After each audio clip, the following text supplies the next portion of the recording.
Bem no centro da zona histórica, antiga, monumental de Valença, debruçado sobre o Rio Minho, voltado para a Espanha, ergue-se imponente um monumento a Teotónio, São Teotónio. Nascido em 1082, ele irá falecer com cerca de 80 anos em 1162. É por isso uma personalidade contemporânea da formação de Portugal. Aliás, um processo no qual ele se verá a revelar como tendo um papel importante, como já vos irei descrever. Mas Teotónio foi também, logo após a sua morte, o primeiro português a ser canonizado pela Igreja. Ostenta, por isso, o título de Primeiro Santo Português. Mas, mais de 900 anos depois do seu nascimento, o que é que nós poderemos dizer sobre o homem? Não sobre o santo, mas verdadeiramente sobre esta personalidade histórica. É que, de facto, muito daquilo que se escreveu, muito daquilo que se sabe de Teotónio, resulta das suas hagiografias, isto é, as biografias apologéticas, as biografias que enfatizam o santo com os seus milagres. Mas, para lá dessas descrições, quase sempre muito efabuladas, o que é que nós poderemos saber? Bom, importa de qualquer forma dizer que estas hagiografias, desde logo, são muito importantes, porque a primeira e a mais importante de todas é escrita menos de um ano após a sua morte, o que nos revela que, ainda em vida, Teotónio estava já revestido de alguma santidade. As pessoas já o consideravam, ainda em vida, como um santo. Mas então, qual o seu percurso? E, afinal, por que é que esta estátua se ergue aqui, em Valença?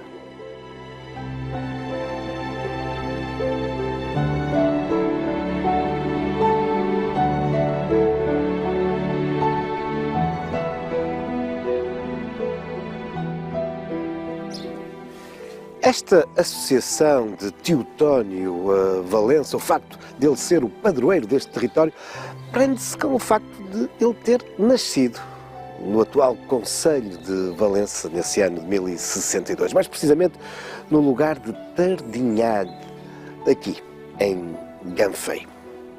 Teotónio Mugueimes, filho de Eugénia e de Oveco.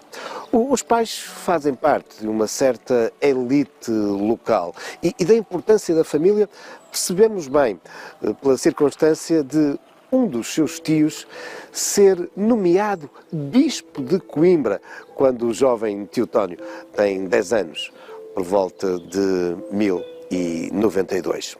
Um tio que virá a ser crucial na história de Teotónio, uma vez que ele vai acompanhar este seu familiar para Coimbra. Inicia-se aqui uma forte ligação que durará até ao final da vida de Teotónio a essa cidade junto ao Mondego. Com efeito, é em Coimbra, na companhia do seu tio, que ele inicia os seus estudos religiosos. E em Coimbra vai-se manter até ao falecimento do tio, 6 anos depois, em 1098.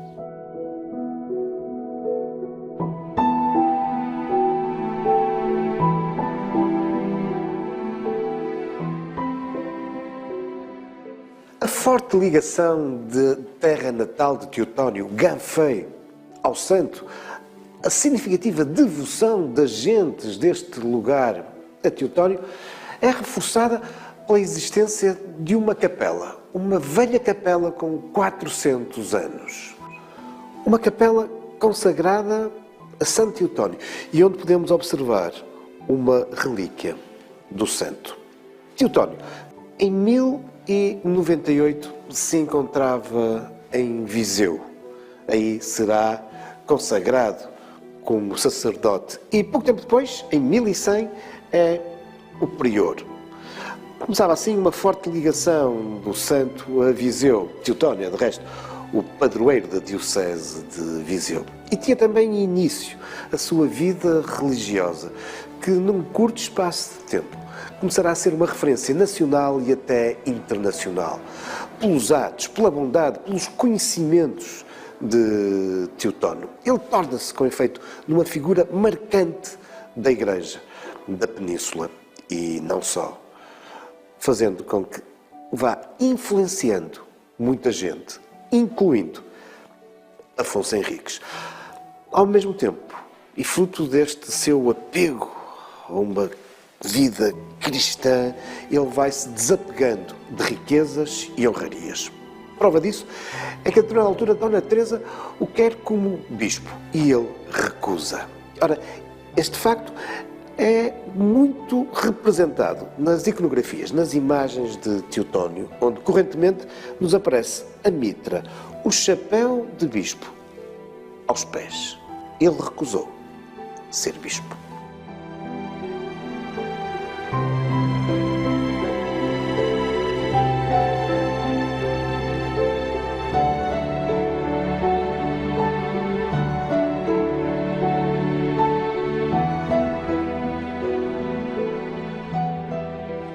Relevantes na vida de Teotónio foram também as suas peregrinações. E a esse propósito não deixa de ser simbólico, significativo, o facto do albergue para peregrinos aqui em Valença ser exatamente dedicado a São Teotónio, um albergue para os peregrinos que hoje por aqui passam rumo a Compostela, no caminho português para Santiago.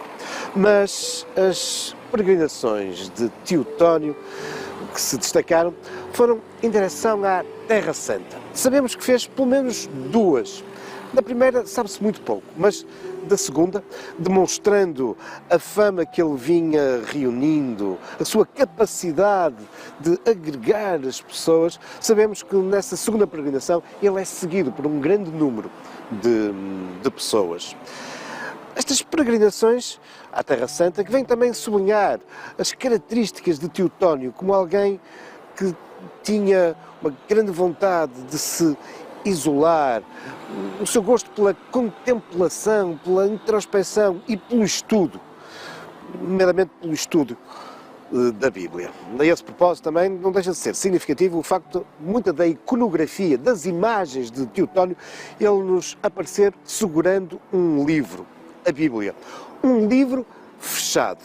Muitos santos aparecem com um livro aberto, significam que são pregadores. Quando, como no caso de Teotónio, esse livro nos aparece fechado, é porque estamos perante um santo que se dedicava ao estudo das Escrituras. Este gosto de Teotónio pela Terra Santa, associado ao facto, como vimos, ir-se recusando às riquezas e a lugares de prestígio, recordo-vos uma vez mais que ele tinha recusado a nomeação que Dona Teresa lhe queria fazer como bispo, vão começar a criar no espírito de Teotónio a vontade de ir definitivamente para a Terra Santa, de ingressar num mosteiro. Só que quando está decidido a fazê-lo, o jovem príncipe Afonso Henriques, de quem era próximo se tornar amigo, vai desafiá-lo para ficar associado à criação de uma importante instituição, importante também para a fundação de Portugal. Uma instituição à qual Teotónio ficaria ligado até ao fim da sua vida. O Mosteiro de Santa Cruz de Coimbra. Vamos até lá.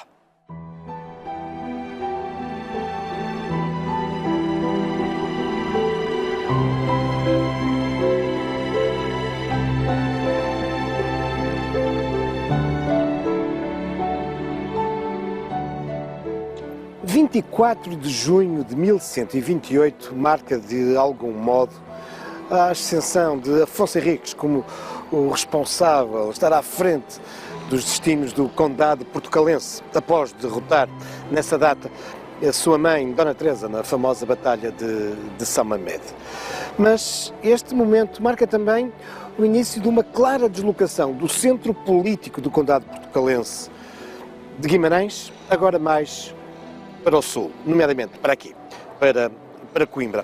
Não nos podemos esquecer que esta ascensão, esta vitória de Afonso Henriques, em grande parte se alicerçou no decisivo apoio da nobreza das terras de Santa Maria, a sul do Douro, dos senhores das Beiras. Por outro lado, a expansão territorial, a reconquista cristã vai-se fazendo para o sul. E por isso Afonso Henriques passa a dar maior protagonismo a Coimbra. E apenas 3 anos depois, a 28 de junho de 1131, aqui é lançada a primeira pedra daquela que passará a ser uma das mais importantes instituições do país, do reino que então vai emergindo. Instituição religiosa, é certo, mas virá a ser também uma importante instituição cultural e com as suas ligações também ao mundo da política. É o Mosteiro de Santa Cruz. E para erguer esta instituição, Afonso Henriques vai se socorrer de importantes prelados, de gente que lhe é muito próxima, como Dom Telo, Dom João Peculiar e, claro, de Teotónio. São eles que vão erguer esta instituição. E um ano depois, quando aqui começam a entrar os primeiros monges, Teotónio é eleito como o primeiro prior dos Crúzios. Sim, o mosteiro dos Cónegos Regrantes de Santo Agostinho ficarão conhecidos como os Crúzios, Crúzios de Santa Cruz de Coimbra.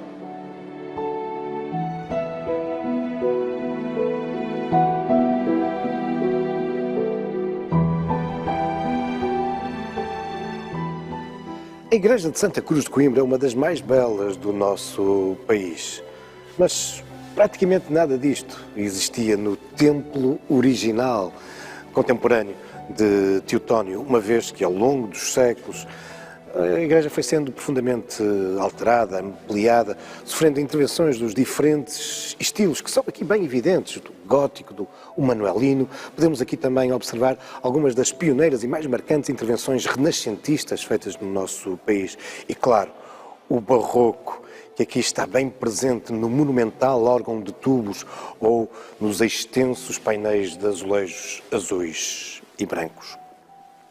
Teotónio foi contemporâneo de uma igreja de dimensões mais modestas, mas foi alicerçando a partir de 1132, de facto aquela que será uma das grandes instituições do nosso país.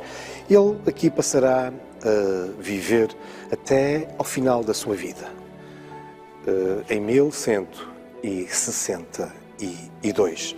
E se não foi sempre prior, é porque nos últimos 10 anos abdicou desse cargo a favor de um sobrinho, entendendo que não tinha capacidades físicas para manter a direção do mosteiro. Mas nem por isso deixou de perder o poder, a influência que tinha, nomeadamente junto de Afonso Henriques, do nosso primeiro monarca, que era muito amigo. Afonso Henriques, que pelos motivos que vos explicarei dentro em breve, tinha em Teotónio um importante aliado político. Mas, para lá das questões religiosas, para lá das questões políticas, também, como há pouco vos dizia, Santa Cruz de Coimbra vai-se afirmar como uma instituição de relevo no panorama cultural português. Aqui debatia-se, aqui ensinava-se, formavam-se formadores. A Biblioteca de Santa Cruz vai se constituir como uma das maiores bibliotecas do nosso país. Quando se deu a extinção das ordens religiosas, em 1834, a grande Biblioteca de Santa Cruz de Coimbra acabará por dar origem ao grande fundo daquela que é hoje a Biblioteca Municipal do Porto. Sim, Santa Cruz de Coimbra, com este papel pioneiro de Teotónio, acabará por alicerçar aquela que é uma das mais antigas universidades europeias, a mais antiga Universidade Portuguesa, a Universidade de Coimbra.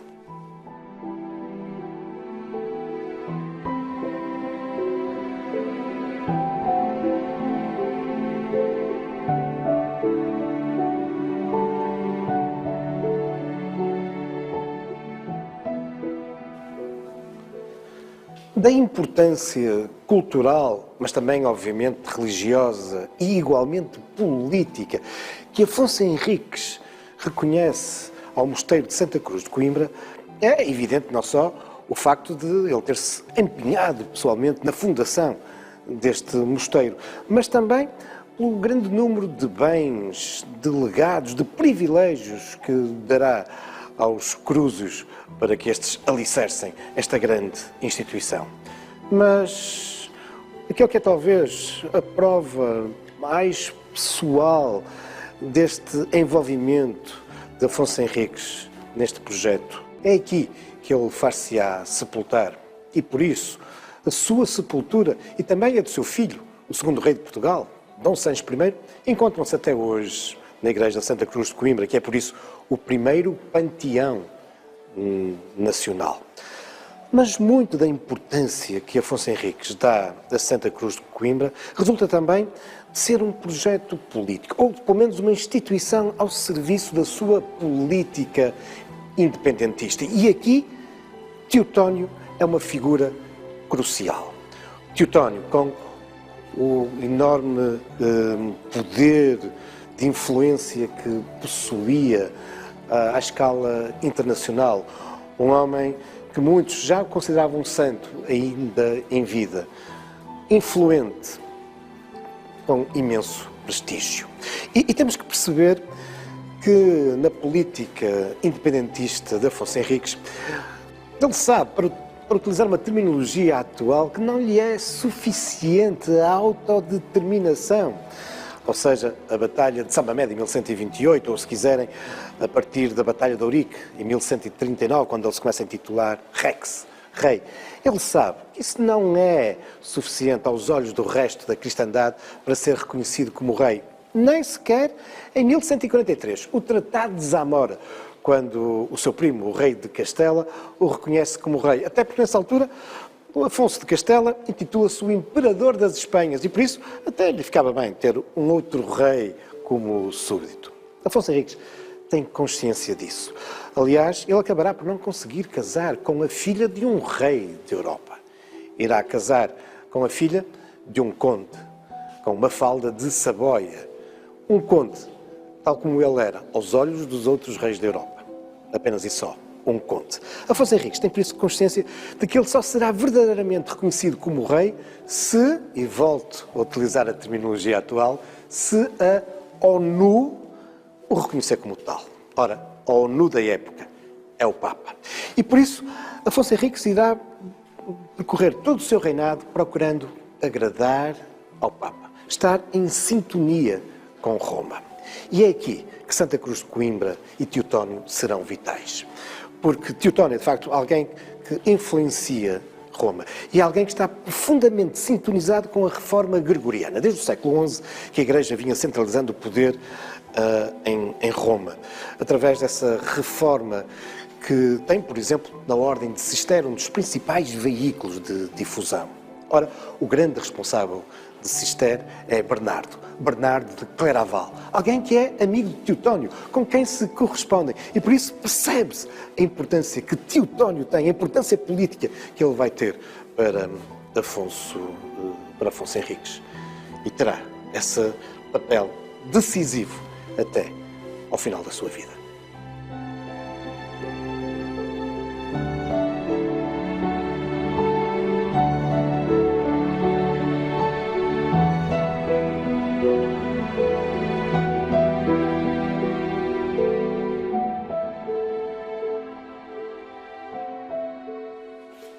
Teotónio morre em 1162, mas o seu prestígio, o seu poder de influência junto do papado e Roma é de facto vital para que pouco tempo depois, em 1179, através da bula Manifestus Probatum, o Papa reconheça Portugal como um reino independente e Afonso Henriques como o seu rei. Teotónio, que durante toda a sua vida vinha acumulando prestígio e sendo considerado mesmo ainda em vida como que um santo, tal a sua conduta pessoal. E por isso não deixa também de ser sintomático da importância religiosa desta personalidade o facto de apenas um ano após a sua morte. E estamos obviamente a falar de uma época em que não há televisão, não há telefones, não há internet, em que a informação circula de um modo muito, muito mais lento. E, no entanto, apenas um ano após a sua morte, ele ia ser considerado santo pela Igreja. Seria canonizado. Lá razão tinha Afonso Henriques que terá dito, quando lhe dão a notícia da morte do seu amigo, que mais depressa chegaria a sua alma ao céu do que o seu corpo ao túmulo. O túmulo de Teotónio, que se encontra aqui na igreja de Santa Cruz de Coimbra, nesta capela junto à sala do capítulo. Um túmulo que resulta de uma intervenção em 1582 de um nome grande do Renascimento português, Tomé Velho.